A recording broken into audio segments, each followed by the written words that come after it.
да бъде Твоята воля, както на небето, така и на земята. Дай ни днес ежедневния си хляб и ни прости дълговете, както и ние прощаваме на нашите длъжници. И не ни въведи в изкушение, но избави ни от лукавия, защото царството е Твое, и силата, и славата до вековете. Амин. Нека да дадем слава.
Словото ти казва, че ти си същият вчера, днес и до века. Че ти както си действал и си се проявявал и си рефлектирал върху народата, и не само върху народата, но върху народата, така можеш и днес, Ишуа. Затова те моля, Бета. Ние сме дошли да се явиме пред Тебе, Господи. Дошли сме, защото знаем, Господи, че тук е правилното място, Божие шипилей. Може да вземете местата си, църква, благодаря.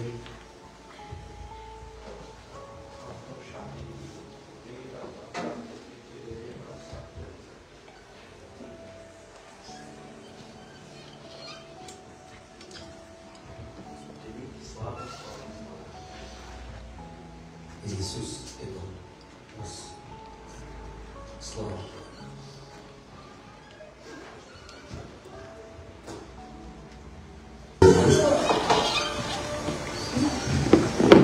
Алелуя.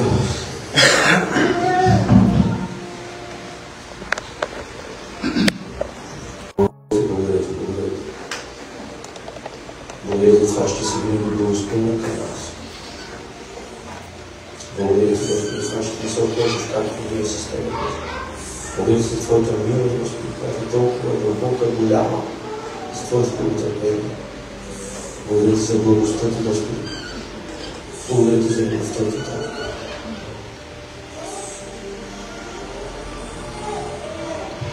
Алелуя.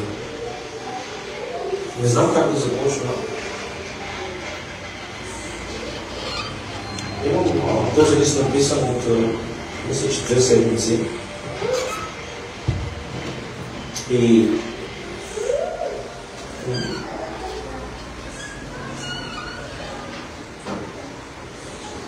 имам желание да не спрем на това, което се случва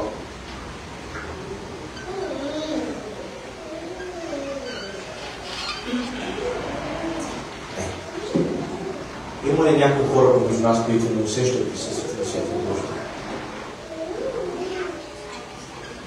Знаете ли, че има много такива?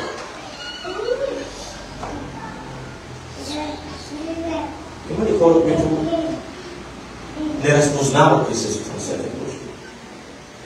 Има ли хора, които си мислят, че Святия Божия Дух е бавна или бърза песен? Хора, които си мислят, че Святия Божия Дух е падане на земята. Това казват, хората го казват редно, сте падане в духа. Заглавието на тази вечер е размишленията ми върху Святия Божия Дух. И знам, че както аз размишлявам върху тази велика и огромна личност, така всеки един от вас малко или много размишлява какво прави, как прави, защо прави. Искам да питам нещо. Когато ми се плаче, твърди да е сплакал? това, че ще стане тук и въпроси, но трябва да стигнем до истината. Когато ни се плаче, той ли ни разплаква? Когато ни се смее, той ли е този, който ни кара да се смее? В някои църкви има дух на смях, знаете. Аз не казвам нищо, защото не разбирам това нещо. Но искам съвсем друга да заведа умовете ви. Много пъти ние си мислим, че нашите чувства и нашите емоции са проявленията на Святия Дух. И там падаме и грешим. И знаете ли колко много хора има, които се отказват, именно понеже вече същите чувства и емоции няма. И те казват така: Святия Дух вече не е там. Има хора, които търсят църкви харизматични, напускат 1, 2, 3, 4, 5, за да търсят атмосферата, присъствието, в кавички казвам, на това, което се случва вътре, като еуфория. Искам да кажа ясно, с пълно съзнание, че Святият Божи Дух не е еуфория. Искам да кажа, че Святият Божи Дух не е просто една бавна песен и ти да се разплачеш. Не е просто ти да се смееш, защото ти е весело, и Библията казва, че радостта в Господ е нашата сила, значи следователно един от продукт на Святия Дух е радостта. Да, но ти си се смяла и преди да дойде Святия Дух в тебе. Също преди да се покава с радост. Колко? Това повече. Значи, има липса на нещо. Мислиш ли? И дай да има. Надявам се да не ви объркам, но искам да ви дам неща, размишления от умът ми, разбира се, въз основа на Словото. Какво прави Святия Дух? Защо е изпратен Святия Дух? Всички знаем, че Святия Дух е изпратен да прослави Исус. Сега искам да питам лично, директно, всеки един. Прославиш ли Исус? Поведението ти, думите ти, говоренето ти, маниерите ти, държанието ти, прославя ли Исус? Защото Той е изпратен, за да прослави Исус. Библията казва: Той от мене ще вземе и мене ще прослави. Ако ти не прославиш Исус, искам да ти кажа, че направи си извод. До края на службата ще заведа всеки един, че явно има липса от Святия Божи Дух. Може ли хората в църквата, християните, които са се покаяли, и казват Господната вечеря, говорят на небесен език, да нямат Святия? Може. И знаеш колко опасно това се става? Може ли цял живот да се преправяме, да викаме, аз най-много викам, нали? Да стимулираме, да се правиме, че преживяваме нещо, а всъщност да не от него. Помни си преди 4-5 години, една сестра се обади, беше видяла един лайф, не от този град, не от тази църква, и каза: Георги, мисля, че ти имитираш. И казвам: какво имитирам? И това, че много викаш, нарочно го правиш. И трябваше 10 минути да обясни, че преди никога не съм викал. Но след като дойде той, започна да вика. Ама ти не си ми познава след това, а само преди да дойде. Има ли хора в живота ви, които ви познават преди появата на Святия Дух и след появата на Святия Дух казват: вау, това не си ти. Натурни, че не съм аз. Има ли хора, които се виждат по този начин? Когато слиза, нали, във всеки един от нас малко или много е присъствието на Святия Божий Дух. Но има ли хора помежду нас, когато виждат как слиза Святия Дух върху мен, осезаемо, когато е нужно, и как съм си обикновен в парка или някъде да бъде, когато пие на кафе. Аз съм виждал хора, когато мощности за Святия Дух върху тях не са същите. Не, че преди това не е в тях, но тогава той започва да рефлектира. Има разлика от това Святия Дух да е в тебе и Святия Дух да е върху тебе. Когато е в тебе, ти ходиш с него, ти си къпиш с него, ти работиш с него, ти правиш всичко с него. Но когато дойде върху тебе, той започва да рефлектира за хората. Този огън, който сваля върху тебе, е огън, който се предава на хората. И именно тогава хората казват: вау, там нещо се случи, там нещо стана болка. Какво става там, когато слиза мощно Святия Божи Дух?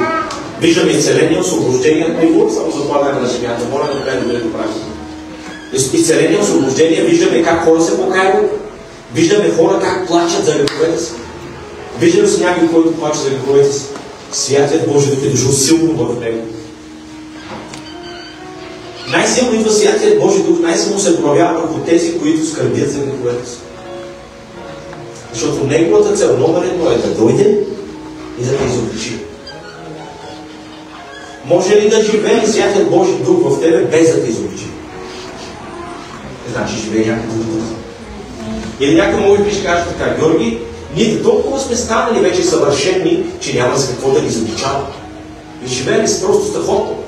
Искам да ти кажа, че ако Святият Божи Дух не те изобличава, не идва в съвестта ти. Искаш да видиш как Святият Дух действа деликатно. За най-малките неща ще ти говоря. Ще чуваш гласът на повече, колкото гласът на Елена, на Маргарита, на Анди и на Събчо. За всяко едно нещо. Защо? Защото започва да те изгражда. Започва да те омъзрастява. Това е Святият Божи Дух. И това е нещо всеки, което мога да кажа. Святият Божи Дух е като онзи пазач Агей, който трябваше да заведат Естир при него, защото Естир беше вдовено момиче, Естир не разбираше, нямаше понятие от нищо. Тя беше една сиромашка, как така става, сиромашка. Баща е починал и имаше чичо си за свой настойник. И когато царят трябваше да събере всички девици, тя беше една между тях. Искам сега да ви спра внимание тук.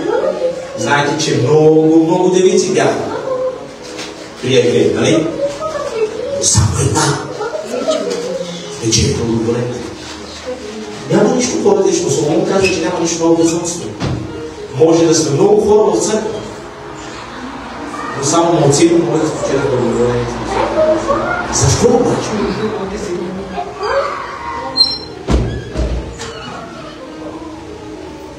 Защо?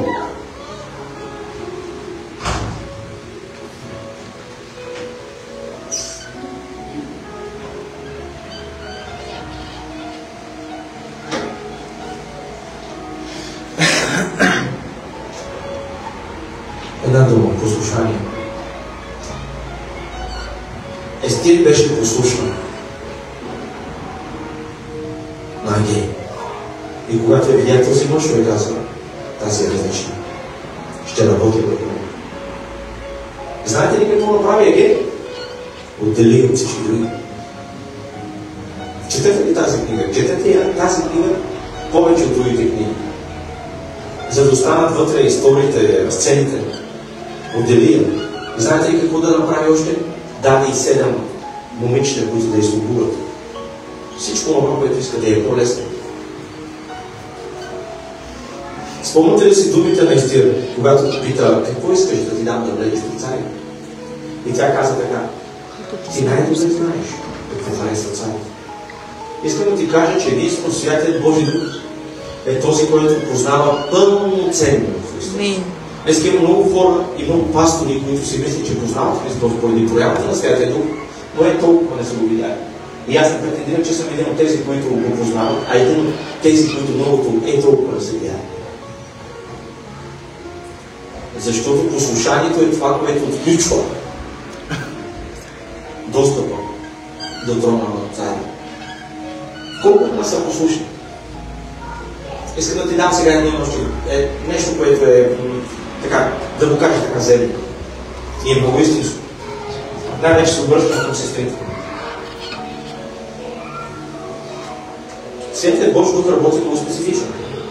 И сестри, ако вие не се научите да се покорявате на мъжете си, няма как да минете на следващото ниво, на по-голяма инстанция и да кажете, че може да се покорявате на Христос, може и Святият Дух. Святият Божи Дух ще ви научи първо да се покорявате на мъжете си. Да кажем нещо, което пак се е било. Дори на обърничевите мъже. Има много хора, които им е лесно, т.е. много сестри, които им е лесно да се покоряват на мъжете си в Господа. Що го да е? Но тези, които не са в вярата, изобщо не се покоряват. Святият Дух е този, който ще те води да се покоряваш на мъжете. За какво? За всичко. Всяка една дума. Да ти кажа нещо по-силно сега. Святият Дух ще те води да се покоряваш на грешките на мъжете. Това е наистина. Дори когато греши. Но чакай, ти сравняваш мъжът ми с Христос, а Христос никога не греши. Не, сравнявам с това, че Святият Дух ще иска да те научи да се покоряваш дори на грешките. Тоест, тук говоря за пълно покорство. Откъде го знам това? Библията казва: жени, покорявайте се на някои неща. На вашите. Казва ли покорявайте се във всичко? Казва ли го? Забравяй къде беше, не знам точно. Не съм го написал това. Жени, покорявайте се във всичко. Искам да кажа, че една жена никога не може да се покори мъжа си. И ще спръскопия малко да защото жена не трябва да кажа.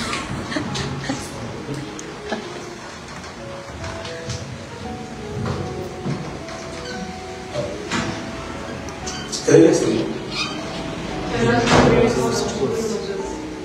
Изчакам да го кажа някой. Първо. Нито една жена не може да се покори на мъжът си. Знаете ли защо? Това е вредено, поне така се ведува. Още от малко. Още от малко. Кой прави това една жена да се покорява на мъжът си? Искам да ви кажа, че от тези жени в света, които ги виждате и си мислите, че живеят страхотно с мъжът си, те се покоряват само за да вземат нещо. Те знаят там как да завъртат нещата. Само Святият Божи Дух е този, който може да накара една жена да се покорява на мъжът си. Питайте му къде знам. Още една история се сещам. Бях гледал един видеоклип на сестра Жана Тайна. 30 години тази жена, която има много голям тим, води много жени, Святият Дух може да работи в живота ти. Когато беше в Коблец при пастор Златко, ние не можахме да присъстваме. Но гледах от телефона, лайфа. И тази жена 30 години вярваща, усещала силата и помазанието на Святия Дух, как Бог я употребява, как Бог я води за спасяването на много семейства. И накрая каза нещо фантастично. Тя каза така: никога не съм усещала силата и помазанието на Святия Божи от толкова силно и пълноценно в мене. От последните няколко години, когато започнах нагаро, нейният мъж Бог да просто помилва славата на Господа, както започнах нагаро да се покорявам изцяло. Искам да ви кажа още нещо. Помежду нас няма сега такива жени. Онези жени, които са учителки, онези жени, които са служителки и водят, на тях е най-трудно да се покоряват мъжете. Те искат мъжете да се покоряват.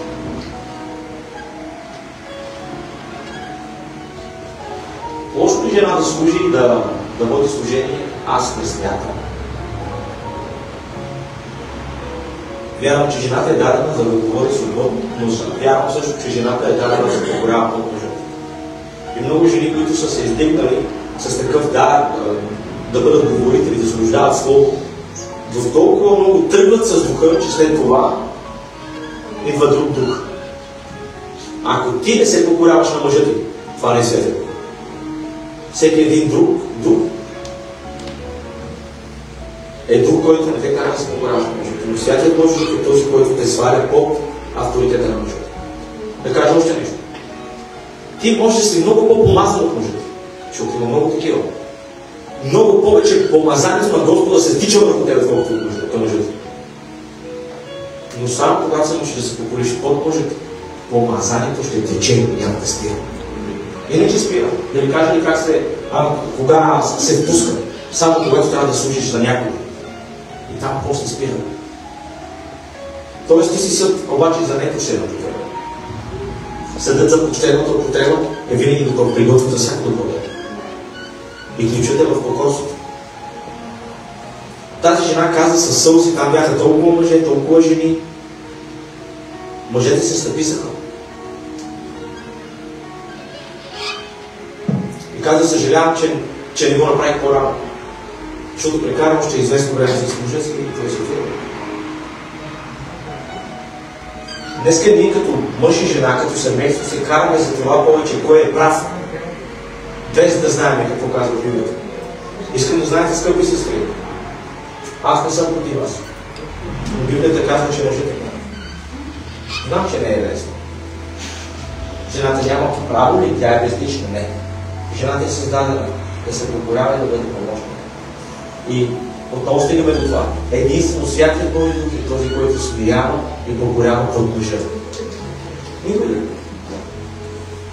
Жената е едно създание, което не се покорява на никога. Да не съжалявам, че така се почва. Трябваше да го кажа. Да не си спомняте как падна съпругата на Асуир. Поради това, че не беше покорна. И си спомняте как дойде следващите няколко пъти е стоял в присъствие на царя, когато трябваше да изисква народа си. Каза Бога, не Бога. Искам да ви кажа, скъпи сестри, че Святият Божи Дух ще те води по този начин към мъжът ти, че дори да искаш да дадеш живота си за него, без да се притесняваш. Това е много крайно, знам.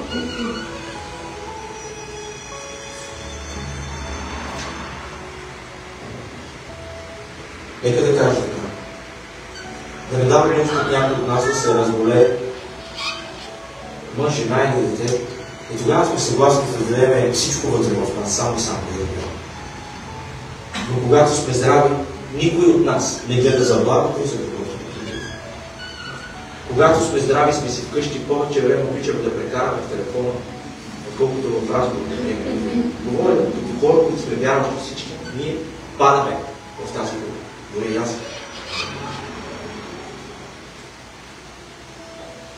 И аз разбирам и понякога разсъждавам относно годините ми. Станах на 40 години. И искам годините ми да бъдат пълноценни. Не говоря само в Господа. Говоря с съпругата ми, децата. Много жалко, когато половинката ти не разбира каква е целта на Бог в живота ти. Номер едно целта на Бог в живота ни е да прекараме благоприятно време с близките хора. Да не стане по този начин да изгубиме нещо, за да видим, че наистина това беше много важно да нас беше приоритет. Да спреме да си правим равносметка само за нова година, как ще бъде другата, а всеки ден в живота си. Когато се събуждам, се моля така. Казвам, Господи, моля те да оползотвориш деня и да го направиш да бъде пълноценен. Знаете ли защо се моля така? Да. Защото не е денят ми оползотворен и не е пълноценен. Ако някой каже, че денят му е пълноценен, слава на Бога, аз се радвам. Бог да ви благославя така. Да бъдат винаги пълноценни и оползотворени. Някои отиват на работа, някои вършат дадени определени неща и казват, слава на Бога, днес свършиш еди кое си. Ако ти не вършиш Божията воля като християнин, нищо не си свърши добро. Всичко, което си върши, обикновено го вършат и другите хора в света и ти не се оприличаваш с нищо. Но когато дойде Святият Божи Дух, той е този, който ще те кара да разсъждаваш, да размишляваш, да затвориш телефона, да се отделиш и да кажеш, стига вече! Искам да се променя. И искам да ви кажа нещо, че Святият Божи Дух не иска да взима на сила нещата да ги промени. Той иска ти да му дадеш нещо, с което той да работи. Какво право? Как? Когато вземеш решение. Нямаме силата за нищо, знам. Когато вземеш решение, той идва въз основа на това решение. Когато той вижда, че си стараеш, той дава сила, за да завършиш това. Послушанието на Святия Дух отлича убедителството на Святия Дух. Има ли хора, които се усещат, чувстват, че са водени от Святия Дух? Преди малко, когато започнахме да говорихме въз основа на емоции, че Святия Дух не е еуфория. И много пъти Святия Дух не е това, Духът ми каза нещо, ще ти кажа. Много хора са поставили такава църква. Водителството на Святия Божи Дух първо да даде тактика как да го кажеш. Той може да ми каже нещо да ти каже да. Ама бъдива, ако не го каже Марга. Аз мисля, че Святия Дух ми каже, той наистина ми е казал, но аз да ти помогна с това нещо, аз те убивам с това нещо. Святия Дух ще те научи на практичност. Как, кога, по какъв начин да говориш. Виждали ли сте хора и всички сме го правили? Искам да кажа нещо. Святия Дух ми говори. Ако Святия Дух ти говори, ще те научи и да го запазиш, когато дойде време. Ама някой не го каже сега, ще го забравя. Значи не от него. Святия Дух не забравя. Той няма амнезия. Святия Дух е този, който те води, по какъв начин да говориш, да се обхождаш, кога да говориш и кога да не говориш. Искате ли да дам пример? Или искаш ли да ти дам пример? Не знаеш, чудиш се.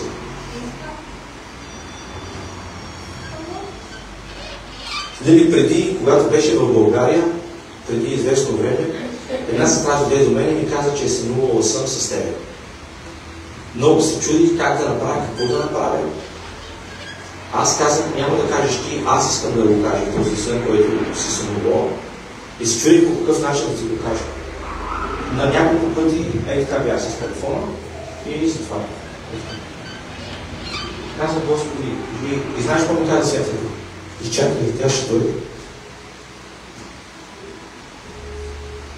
По едно време си мисли така, изгубил съм себе.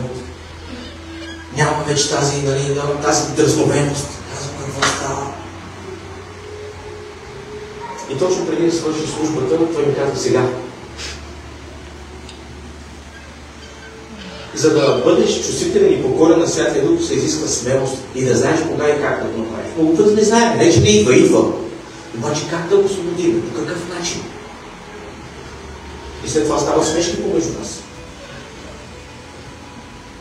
Святия Дух ще те научи на тактичност, как да разпределиш правилно, къде, кое да говориш и кое не. Казва на Библията да изговаряме само това нещо, което носи благодат за тези, които слушат. Да. Има ли неща от устата ни, които вземат и не носят благодат? Да. Защо ги изговаряш?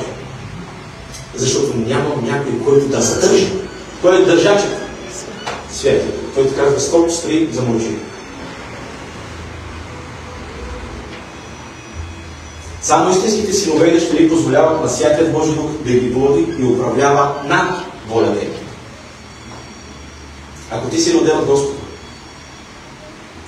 Бог ще те научи като едно детенце как да растеш, как да говориш, как да се държиш и ще те научи да бъдеш чуй като Него. Святият Божи Дух е този, който когато идва, те учи да бъдеш като Йешуа, същият.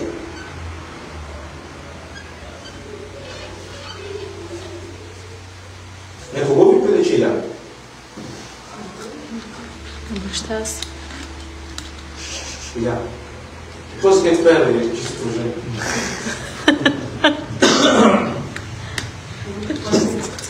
Отиваме да се постригваме и двамата сядаме така и двамата влизаме зад нас и чувам как се говори. Гледай, казвам, денките и мълзата е мисля. Защото той има моя ген. Имам моята поход, имам моите уста, имам моята... Всичко имам. Защото аз съм неща. Ако ти си роден от Господа, ама ще приличиш същия като него. Никодим цял живот се учиш. И трябваше да дойде бащата на бащите, за да му каже, Никодиме, трябва отгоре да се родиш, да приличиш на мене. Във всеки един от нас има даден определен ген, който идва от дядото, от бащата и така нататък. Този ген се разчупва единствено на кръста. Тоест, когато носиш кръста си, тогава се разчупва волята ти и слиза Божията воля на живота ти. И той те прави да ходиш в образа на Неговия син. Тези, които са Негови синове и дъщери, те са управлявани от Божията. Да сте видели някой в света да слиза Божия дух върху него и да върши неща за Господа. Сега искам да кажа нещо много важно. Може да сте видели хора, които да бъдат добри и да помагат на хората. Това не е Святият Божи Дух. Святият Божи Дух може по такъв начин да слезе върху тебе, че да ти забрани да помагаш там, където той иска. Виждаме навънка много хора, които правят най-различни кампании за това да помагат на разни други хора и казвам слава на Бога, това е съвсем. Но това не е проблем на Святият Божи Дух. Те са обикновени мъже и жени, те не са синове и дъщери на Господа Исуса Христа. Само тези, които са негови синове и дъщери, те са истински управлявани от Божия Дух.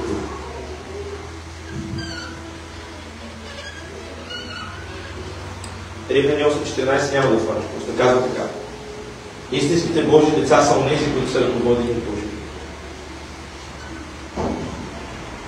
Ако позволиш на Святия Дух да те води и да управлява над волята ти, ще видиш царството на Бога в живота ти. Искам да се спрете само за това.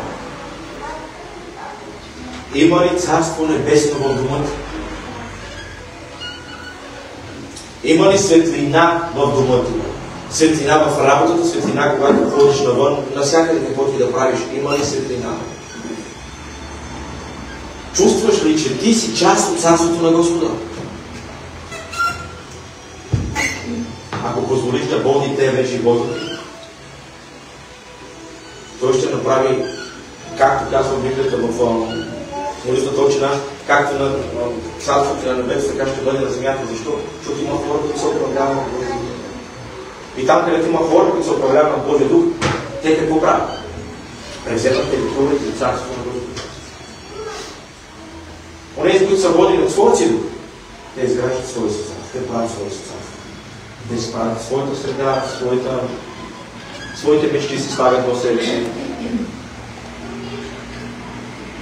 Ако позволиш на Святия Дух да те води управлява над волята, ще си царство на Бога в живота. Отвърнеш ли авторитета и водителството на Святия Дух, за да включваш вратите на царството и заедно с тях да включваш съдбата и призивът си. Искам сега да говоря малко за призив. Добре сега, има ли даден определен човек на това място, който да не усеща призив в живота си? Нека да бъде свободен. Дигни, примерно.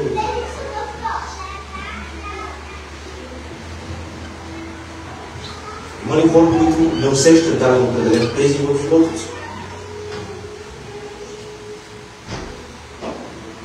Щом си призван, ти си призван също за работник, заедно с Святия Божи Дух.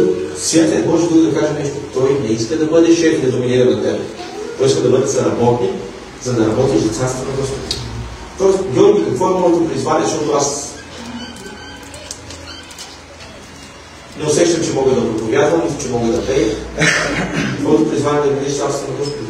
Твоето на Павла, на Корнелия, на Лиза, на Мария, на Коста, на Гана, на Петро, на Коста, на всеки един от нас. Да градиш царството. Като започнеш първо от себе си и в духа си. И сега всички унеси, които имат даден определен призив. Призив относно служение. Когато ти не рефлектираш с дарът, който ти е дал Бог, дарът застоява и там вече да го кажеш така справа. Там няма помазание. Искам ти кажа нещо много важно. Наскоро го казах на една сестра.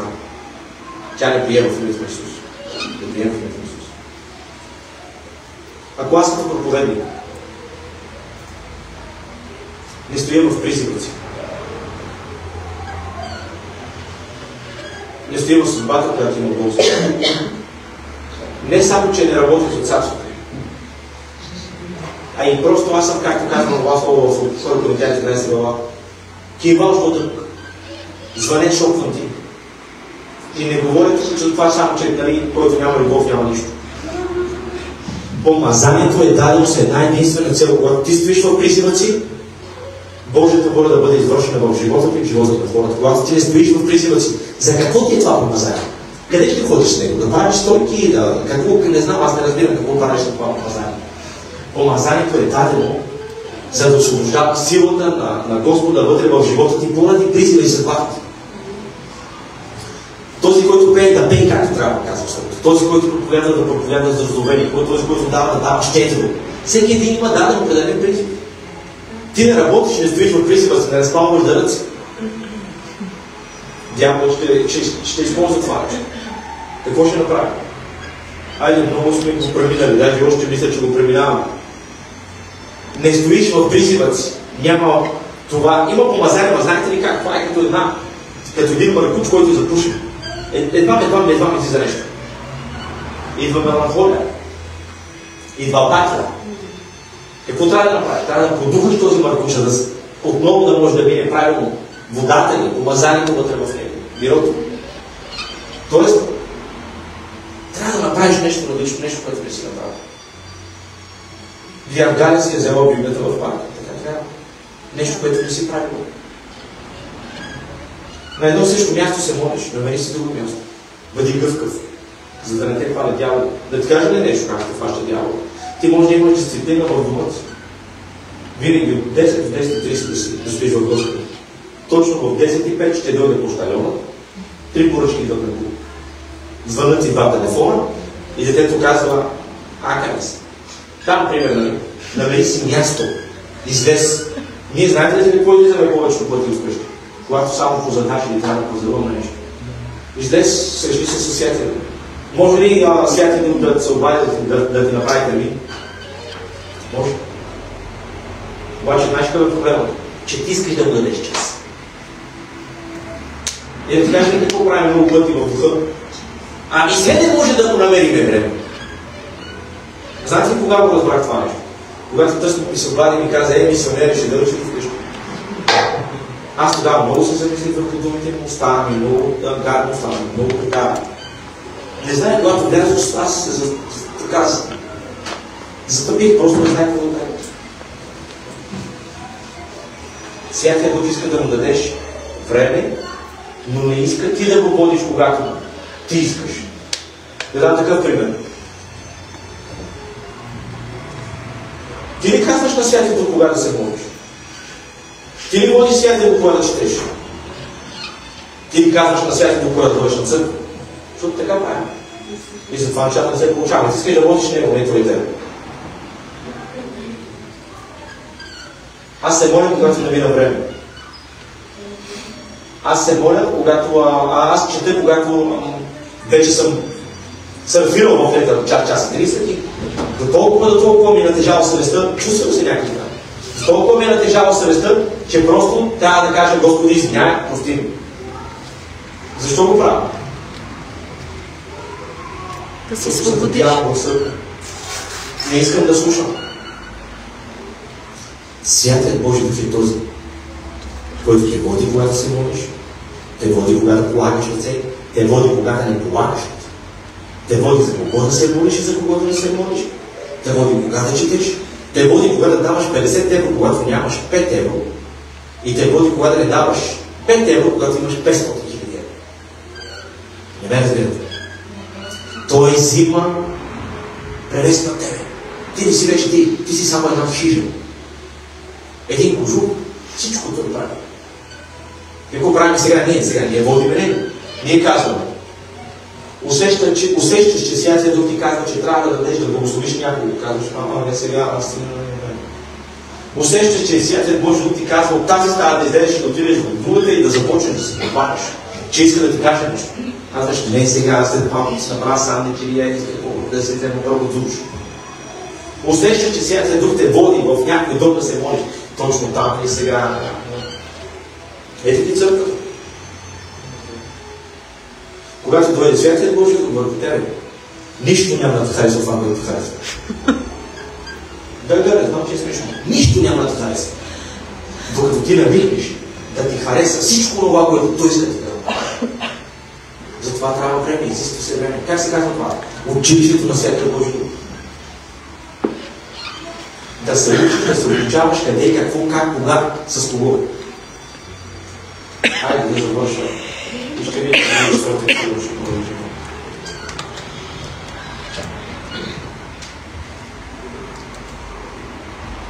Искам да ми отворя Псалом 138-24. Едно от нещата, които прави Святия Дух, аз мисля, че го казах преди малко, като избързах. 138-24. 138. 24. Притесняваш ли се? Да го чета ли аз? 138.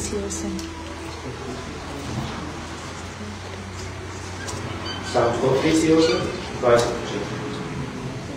Ако ти бях казал Псалм 155. Няма 24. Така ли? Ама да съм объркал. Само 8 стих.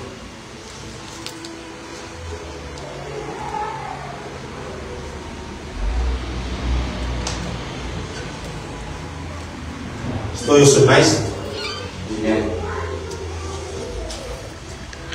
118-24. 118 ли се отвори или 18? 18.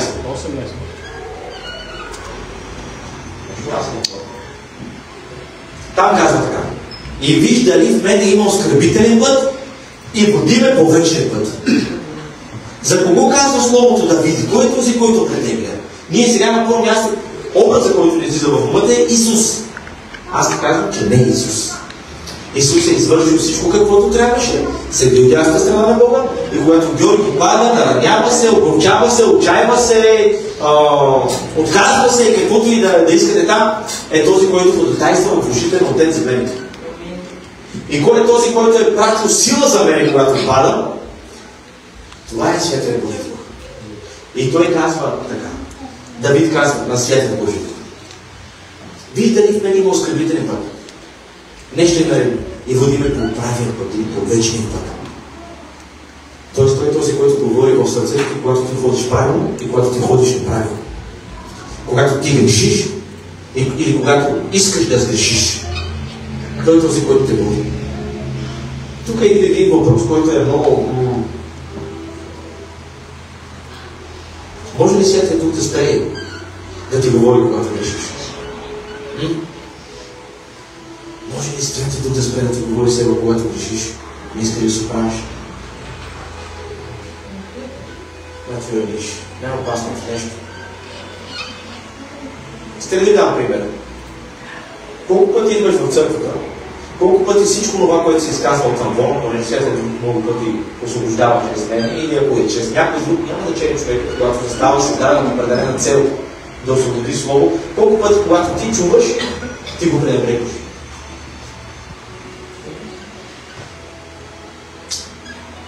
Давид казва, и виж дали в мен има, изпитаме дали в мен има оскърбителен път и води ми по вечен път. За кого го говори това? Само за някой ли? Аз искам да ти кажа, че във всеки един човек, във всеки един живот, във всяко едно семейство има оскърбителен път. Ама дори когато се покахме, дори когато се кръстихме, дори... Да. Каква е целта на Святия Божий Дух, хора? Да ни научи да се уподобяваме, да се усъвършенстваме, да се освещаваме, за да притичаме на Христос повече и повече. Днеска няма оскърбителен път в живота на Сърби, но след 2 дена може да има. И когато Святият Божий Дух е в тебе, в съвестта ти, знаеш какво ще излиза? Слово. И виж дали има в мен оскърбителен път и води ми по вечния път. Искам сега да кажа нещо и ще спрем, ще оставам просто. Много неща има. Никога Святият Божий Дух няма да ти говори без Слово.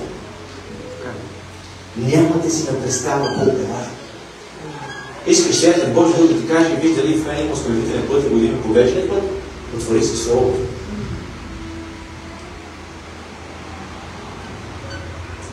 Днес има много хора, които четат Словото, не идват на църква, но чакат Святият Божий Дух да им говори. Знаете ли откъде? От Фейсбук Свят Дух. TikTok Свят Дух. Святият Божий Дух винаги действа по един и същи начин. Никога по различен или по-нов начин. Днес има много хора, които казват така, Святият Дух да нещо много. Святият Дух много неща не открива. Ето тия са. На 2000 и няколко години, на 6000 едни и същи неща открива на различни хора по един и същи начин. Когато ти четеш и отвориш Словото на Господа, Святият Дух е този, който ще ти изрежда стихове в ума, ще ти напомня къде и как да бъдеш. И ще ти даде сила, когато нямаш също, той е този, който ще води към покаяние. Как? Като съкрушава сърцето ти.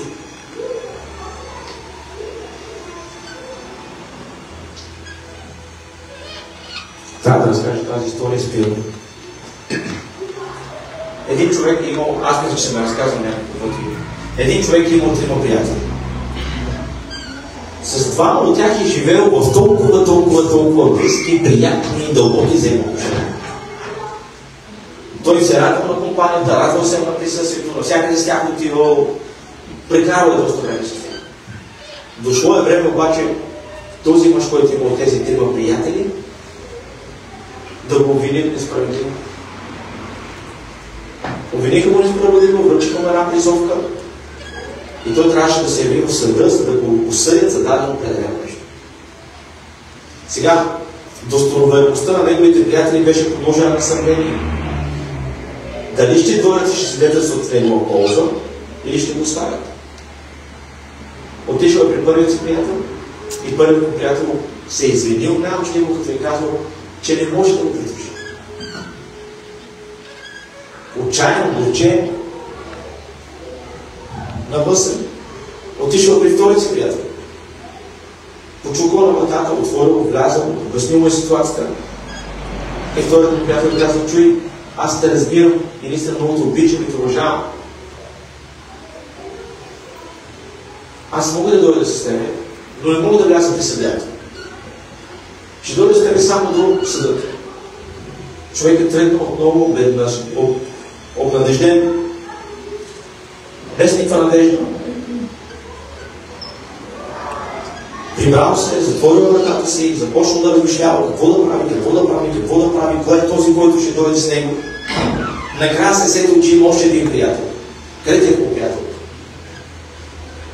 Който винаги ме е набредил, който не му давал време, който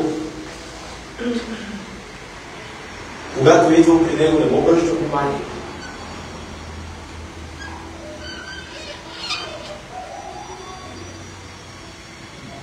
Казва си, вътре в сърцето ще опитам, той е последният ми шанс, последният ми изход, последната ми надежда. Ще отида по каквото стане това. Отишъл, почукал на вратата с плахост. Отворил третият му приятел вратата. Когато го е видял, зарадвал се, поканил го е вътре, настанил го е, нагостил го е и казал, кажи сега, как така, по доста време те нямаше винаги, когато аз ти казвах, халю, говорих с тебе, виках те, обаждах ти се, ти ме пренебрегваше, затваряше ми, отбягваше присъствието ми, не искаше компанията ми. И той започна да обясни слушката и каза, чуй, мен ме обвиниха, обаче несправедливо. Връчиха ме призовка и трябва да се явя в съдия утре. И другите ми 2 приятели ми отказаха, не могат да дойдат с мен, а вторият каза, че може да дойде само на вратата. Аз съм дошъл да те помоля, можеш ли да дойдеш с мен, да влезеш вътре с мен при съдията и да свидетелстваш за моя полза. Без да се колебае, третият ми приятел е казал, да, ще дойде с теб. Отишъл е в следващия ден, влязъл е вътре и не само е влязъл, а какво е направил? Свидетелство е в негова полза. И съдията го не. Ако са тези 2 приятели, първите, които му отказаха, айде, знаете ли тази история, искам да я научите на изуст. Първият приятел е парикът, той никога не може да дойде с него. Вторият, това са семейство и децата. Те никога не могат да се явят с тебе, когато дойде времето на смъртта, никога. Всички тези приятели, като пари, като семейство, като обкръжение, като общество, като среда, може да ги имаш само на този свят. Коя е тази трета най-пренебрегвана личност? Този трет приятел. Святът е Божий Дух. Той е най-скъпоценният ти приятел. Има един пример, който го дава по този начин. Че той е този, който казва Библията, че ни запечатва. Знаете ли как? Както един моряк хвърля писмо в рюкзак, едно писмо в бутилка и го запечатва с восък. И го хвърля в морето, за да вика за помощ. Трябва някой да го отвори това писмо, усеща по страна. И когато стига до брега, това шише, този восък не може да се отвори. Какво се прави с шишето? Чупи се. За да може да излезе отвътре посланието или писането. Така и Святият Божий Дух, този, който запечатва. И знаете ли кога ще се освободим напълно и кога ще бъдем изчупени, за да излезе от нас това, което Бог има. Говоря за нашата нетленност, защото сега сме тлени, когато дойде Ишуа Хамашия. Знаете ли какво ни прави сега? Искам да бъдете много внимателни. Запечатване като знос. Не може да се отвори. Защо? Защото Святият Божий Дух иска да бъдем скрити в Него. Ние какво искаме? Изява в света. Святият Дух не търси изява. Святият Дух, където ги няма, Той прави пролом. Но Той не търси изява. Той е този, който запечатва и иска да стои тихо в Тебе. Иска да изгражда взаимоотношения с Тебе. И иска, когато дойде Святият Дух, този